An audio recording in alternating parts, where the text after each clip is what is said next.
Hello, എല്ലാവർക്കും ഇന്ന് പുതിയൊരു വീഡിയോയിലേക്ക് സ്വാഗതം. അപ്പോൾ ഇന്ന് രാവിലെ തന്നെ പുട്ടാണ്, പഴം.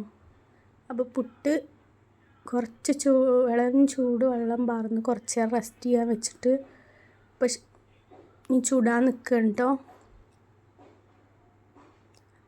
അപ്പോൾ അതിനിടയ്ക്ക് നേശമോൾ മദ്രസക്ക് നീച്ച് വന്ന് ചായയൊക്കെ കുടിക്കുന്നുണ്ട്, ബിസ്ക്കറ്റും.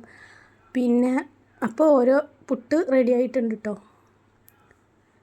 അപ്പോൾ അങ്ങനെ 2 കുറ്റി പുട്ടാണ് നമ്മൾ ഉണ്ടാക്കിയിട്ടുള്ളത് ഇന്ന്. അപ്പോൾ അതൊക്കെ റെഡി ആയിട്ടുണ്ട്. ഇനി ഉച്ചയ്ക്ക് സാമ്പാറാണ് കേട്ടോ. അപ്പോൾ സാമ്പാറിനുള്ള കഷ്ണങ്ങളൊക്കെ റെഡിയാക്കി വെച്ചിട്ടുണ്ട്. അപ്പോൾ വെണ്ടക്ക ആദ്യം എണ്ണയിലിട്ടൊന്ന് വാട്ടിയെടുക്കുകയാണ്, അല്ലെങ്കിൽ അതൊരു കൊഴുപ്പായിട്ട് ഇങ്ങനെ നിൽക്കും, അതുകൊണ്ടാണ് കേട്ടോ. പിന്നെ പരിപ്പ് അടുപ്പത്ത് വെച്ചിട്ടുണ്ട്.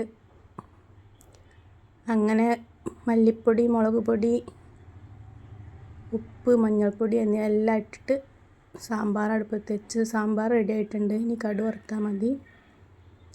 അപ്പോൾ കുറച്ച് ക്യാരറ്റും ബീൻസും കോവയ്ക്കൊക്കെ ഉണ്ടായിരുന്നു കേട്ടോ. അപ്പോൾ അതൊന്ന് ഉപ്പേരിയാക്കാമെന്ന് വിചാരിച്ചു. അപ്പോൾ ചോറും റെഡി ആയിട്ടുണ്ട്. അപ്പോൾ വീഡിയോ ഇഷ്ടപ്പെട്ടാൽ ലൈക്കും ഷെയറും സബും ചെയ്യണം.